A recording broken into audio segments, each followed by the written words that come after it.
प्रश्न 9। यदि बहुपद x cube minus x square minus 13x plus b के गुणनखंड x माइनस 1 और x प्लस 3 हो तो a और b के मान निकालिए। तो प्रश्न 9, तो लिखेंगे बहुपद x cube minus x square minus 13x plus b.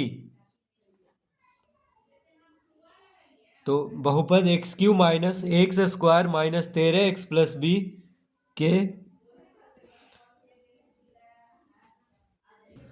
तो x cube minus x square minus 13x plus b के कौन कौन गुणनखंड है? तो x माइनस 1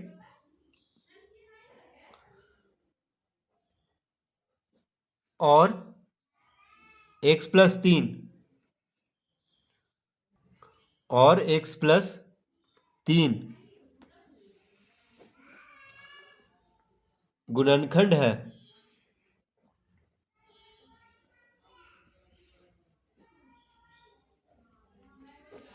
तो जो बहुपद दिया हुआ है उसका गुणनखंड कौन कौन है? x माइनस 1 और x प्लस 3, यानी ये जो बहुपद है इसका गुणनखंड दिया हुआ है। ठीक है, क्या निकालना है? तो a और b का मान निकालना है।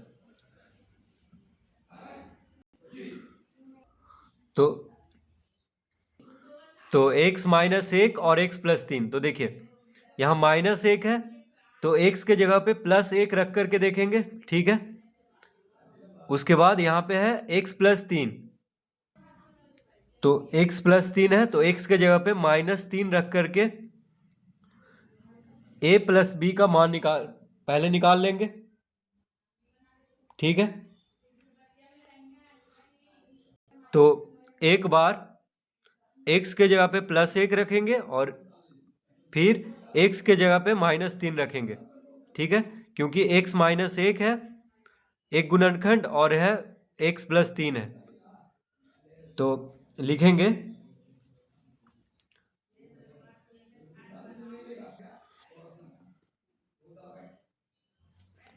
x बराबर 1 रखने पर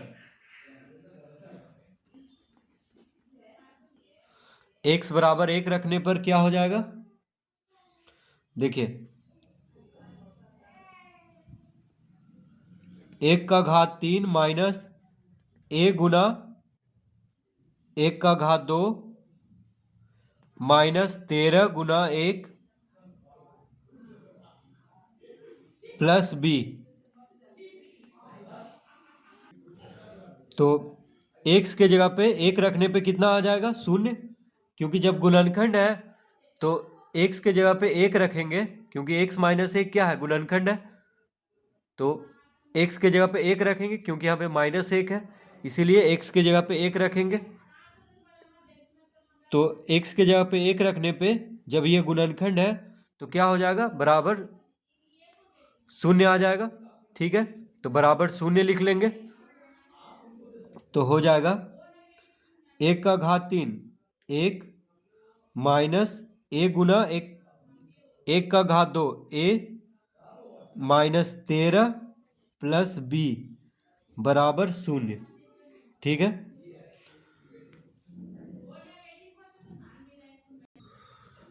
तो माइनस a प्लस b बराबर, तो माइनस a, देखिए माइनस a प्लस b बराबर माइनस 13 को इधर लाएंगे तो 13 और 1 को इधर लाएंगे तो माइनस 1। ठीक है, तो कितना आ गया? माइनस a प्लस b बराबर हो गया 13 में से 1 गया तो 12। तो इसको हम पहला समीकरण लिख लेंगे। ठीक है, माइनस a प्लस बी बराबर 12 आ गया।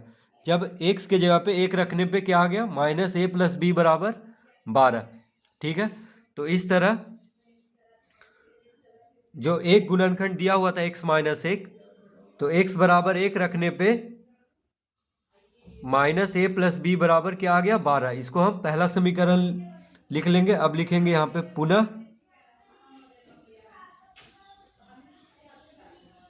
पुनः x बराबर, अब देखिए +3 है गुणनखंड, x +3 है गुणनखंड, तो x बराबर -3 इस बहुपद को संतुष्ट करेगा। ठीक है, क्योंकि यहाँ पे +3 है, x +3 है, तो x के जगह पे -3 रखेंगे तभी शून्य आएगा। तो देखिए पुनः x बराबर -3 रखने पर, तो x बराबर -3 रखने पर, तो अब x के जगह पे -3 रखेंगे।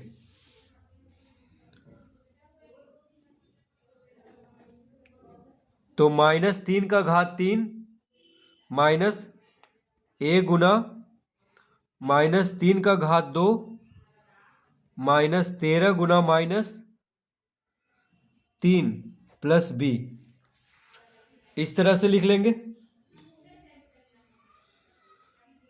तो -3 का घात 3 कितना हो जाएगा, -27, -1 गुना -3 का घात 2 हो जाएगा 9, क्योंकि -3 का घात 2 है तो +9 होगा। ठीक है, माइनस माइनस प्लस हो जाएगा। तो 9 गुना माइनस है -9a, -13 गुना -3, माइनस माइनस प्लस, 13 तिया 39 और प्लस b, तो ये बराबर शून्य होगा, क्योंकि जब x +3 गुणनखंड है तो x बराबर -3 रखेंगे तो शून्य आ जाएगा, तो बराबर शून्य लिख लेंगे।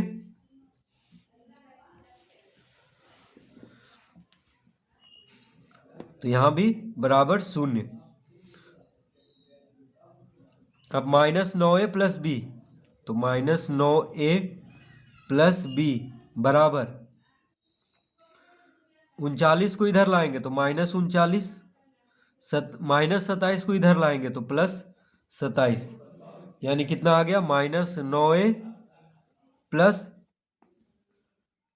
b बराबर -39 प्लस 27, तो 9 में से 7 गया 2, 3 में से 2 गया 1, यानी -12। तो -9a प्लस b बराबर कितना आ गया, -12। तो इसको समीकरण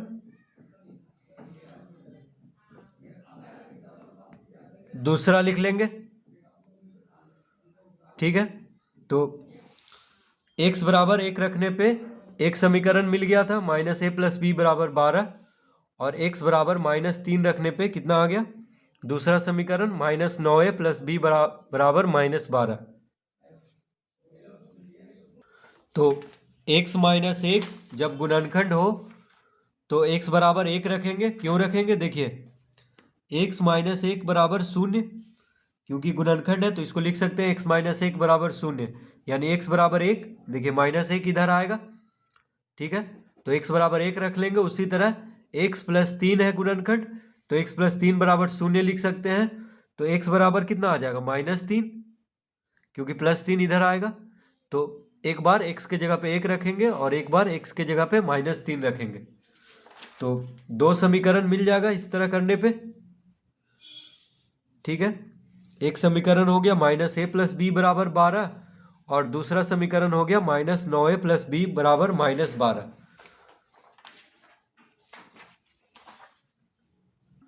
अब लिखेंगे यहां पे समीकरण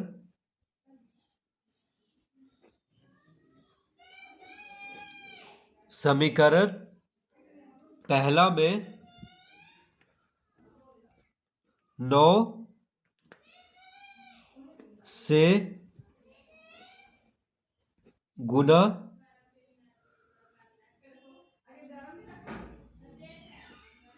समीकरण पहला में 9 से गुना करके, तो लिखेंगे समीकरण पहला से दूसरा को घटाने पर, गुना उना कुछ नहीं करेंगे। ठीक है, समीकरण पहला से दूसरा को घटा देंगे। ठीक है, तो समीकरण पहला क्या है, -a प्लस b बराबर 12, यह है समीकरण पहला। और समीकरण दूसरा है -9a प्लस b बराबर -12। 12। तो समीकरण पहला है माइनस ए प्लस बी बराबर 12 और समीकरण दूसरा है माइनस 9a प्लस बी बराबर माइनस 12। तो घटाना है इसको, समीकरण पहला से दूसरा को घटाने पर। क्यों घटा रहे हैं? क्योंकि यहाँ देखिए प्लस बी है, यहाँ भी प्लस बी है, तो अगर घटा दे तो ये बी जो है खत्म हो जाएगा, सिर्फ ए बच जाएगा, यानी ए का मान आ जाएगा। इसीलिए समीकरण पहला से दूसरा को घटाएंगे तो माइनस हो जाएगा प्लस, यानी जो घटता है उसका चिन्ह बदल जाता है। जैसे 5 में से 2 को घटाना है तो -2 लिखते हैं, 5 - 2। उसी तरह माइनस ए प्लस बी बराबर 12 से -9a प्लस बी बराबर -12 को घटाना है, तो ये घट रहा है तो इसका सब का चिन्ह बदल जाएगा। तो माइनस है तो प्लस, प्लस है तो माइनस, माइनस है तो प्लस। ठीक है, तो देखिए प्लस बी और माइनस बी, अब ये वाला चिन्ह काम करेगा तो शून्य आ जाएगा। ठीक है, तो +9a और -a, +9a और -a कितना हो जाएगा? 9 में से 1 गया तो 8, यानी 8a बराबर, यहाँ 12 है, ये भी देखिए +12, 12 12 24, कितना आ गया? 8a बराबर 24। ठीक है, अतः a बराबर कितना आ जाएगा?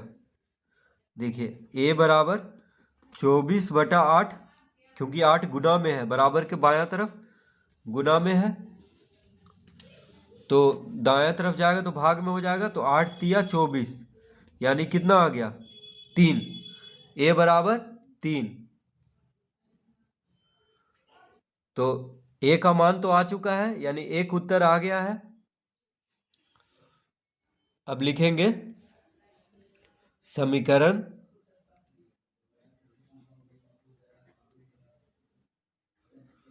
समीकरण पहला में a का मान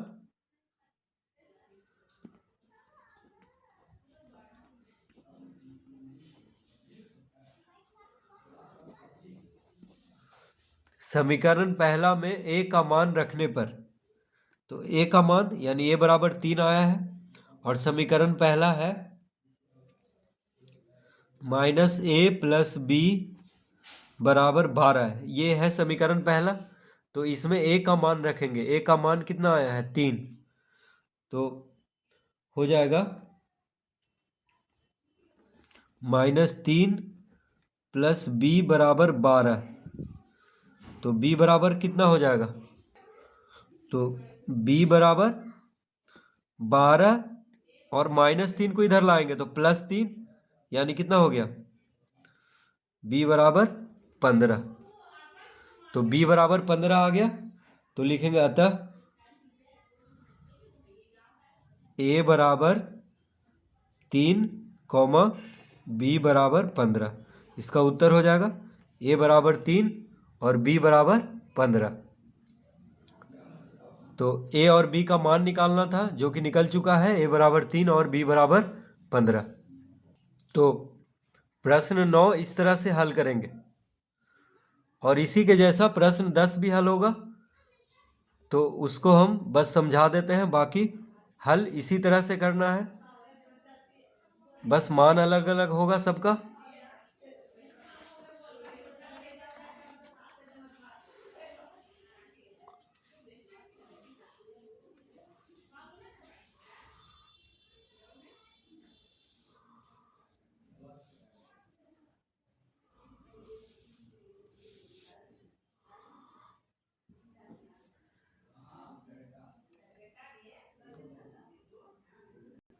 तो प्रश्न 10, यदि बहुपद 2x³ plus px² plus qx minus 14 के गुणनखंड x माइनस 1 और x प्लस 2 हो तो p और q के मान ज्ञात कीजिए।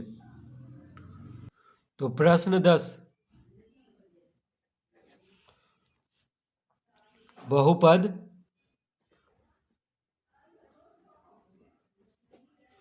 बहुपद 2x³ plus px² plus qx minus 14।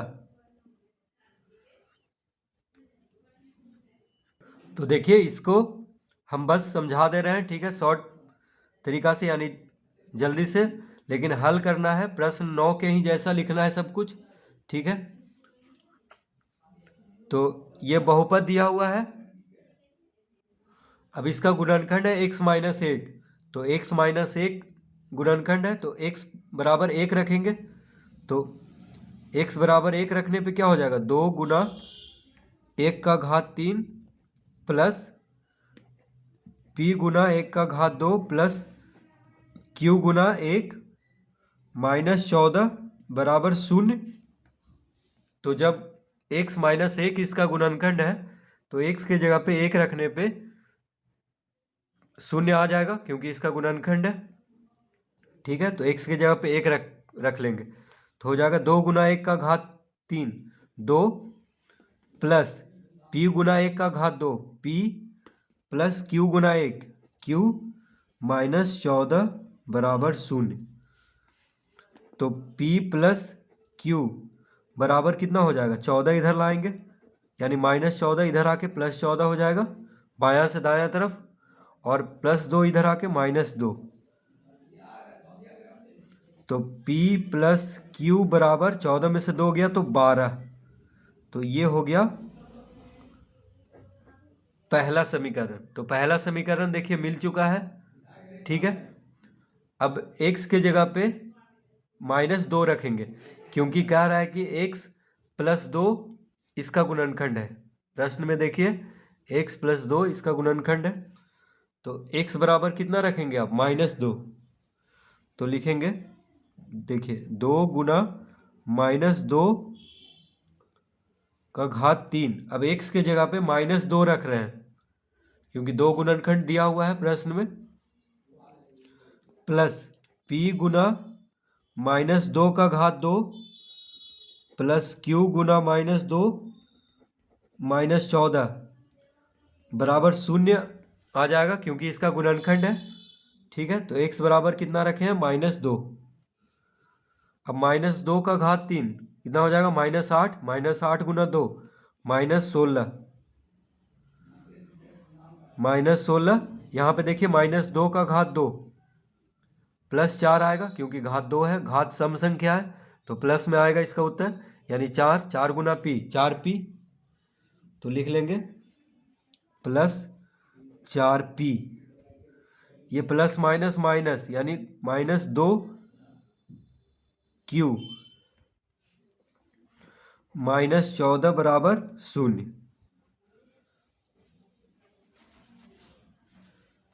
तो -4p, नहीं माफ कीजिए, +4p, यानी 4p लिख लेंगे सिर्फ, और -2q बराबर -14 को इधर लाएंगे बायां से दायां तरफ, तो 14। तो -14 को बायां से दायां तरफ लाएंगे तो 14 लिखेंगे, ठीक है, +14, और -16 को इधर लाएंगे तो +16। तो 4p -2q बराबर 14 + 16 30। देखिए 14 + 16 क्या हो गया, 30। अब 2 कॉमन ले लेंगे, तो इन दोनों में 2 कॉमन हो रहा है, तो 2 कॉमन लेंगे तो हो जाएगा 2p -q बराबर 30, ठीक है। तो 2p -q बराबर, देखिए 2 इधर गुना में है बराबर के बायां तरफ, तो दायां तरफ आएगा तो भाग में हो जाएगा, यानी 2 से 30 में भाग देंगे तो 15, ठीक है। तो 2p -q बराबर 15, ये हो गया दूसरा समीकरण, ठीक है। ये हो गया दूसरा समीकरण। तो पहला समीकरण था p + q बराबर 12, और दूसरा समीकरण आ गया 2p -q बराबर 15। अब लिखेंगे पहला से दूसरा को घटाने पर, ठीक है। तो हम देखिए बस शॉर्ट में बता रहे हैं, आपको हल करना है, प्रश्न 9 के ही जैसा सब कुछ लिखना है, बस जो इसमें जहाँ पे दिक्कत आने वाली चीज़ है उसको हम सिर्फ हल कर रहे हैं।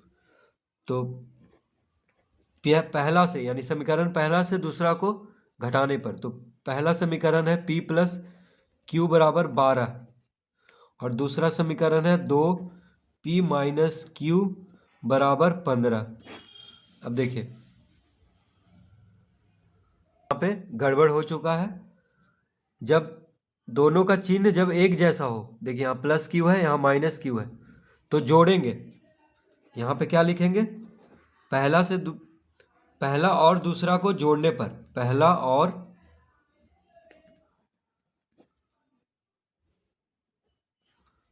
और दूसरा को जोड़ने पर, ठीक है। जब चिन्ह अलग अलग हो, देखिए प्लस क्यू है, यहाँ माइनस क्यू है, ठीक है, तो जोड़ेंगे। जब चिन्ह एक जैसा हो, जैसे यहाँ भी प्लस है यहाँ भी प्लस है, तो घटाएंगे, तभी कैंसिल होगा यानी खत्म होगा। तो पहला और दूसरा को जोड़ेंगे, ठीक है, पहला समीकरण को और दूसरा समीकरण को इसमें जोड़ेंगे, क्योंकि चिन्ह अलग अलग है क्यू का। देखिए जो खत्म होने वाला है, यानी यहाँ देखिए p और 2p अलग अलग है, तो ये खत्म नहीं होगा। q है यहाँ पे, ये भी q है, बस चिन्ह अलग अलग है, यहाँ प्लस है या माइनस है, तो जोड़ेंगे। अगर चिन्ह एक जैसा होता, या तो माइनस होता दोनों में या प्लस होता, तो क्या करते? घटाते, पहला से दूसरा को घटाने पर लिखते हैं, ठीक है। तो इसको हम जोड़ रहे हैं, तो देखिए प्लस माइनस शून्य आ जाएगा, तो इसको काट देंगे। p और 2p मिलके क्या हो जाएगा? 3p, 15 12 हो गया, 5 2 7 1 1 2, यानी 3p बराबर 27। तो p बराबर कितना हो गया? 27/3 यानी 9। तो p बराबर 9, एक तो उत्तर आ चुका है। अब समीकरण पहला में p का मान रखेंगे, तो समीकरण पहला है p प्लस क्यू बराबर 12, तो p बराबर 9 रख लेंगे, यानी 9 प्लस q बराबर 12। तो q बराबर 12 माइनस 9 यानी 3। तो कितना आ गया? इसका उत्तर आ गया p बराबर 9 और q बराबर 3। तो इसका उत्तर आ चुका है p बराबर 9 और q बराबर 3, ठीक है। तो इसको सब चीज़ लिख लेना है, प्रश्न 9 में जैसे हम लिखे थे उसी तरह लिख लेना है, बस हम शॉर्ट में इसको आपको बता दिए हैं बिना कुछ लिखे हुए, ठीक है, डिटेल में। तो इस तरह प्रश्न 9 और 10 हल कर लेंगे।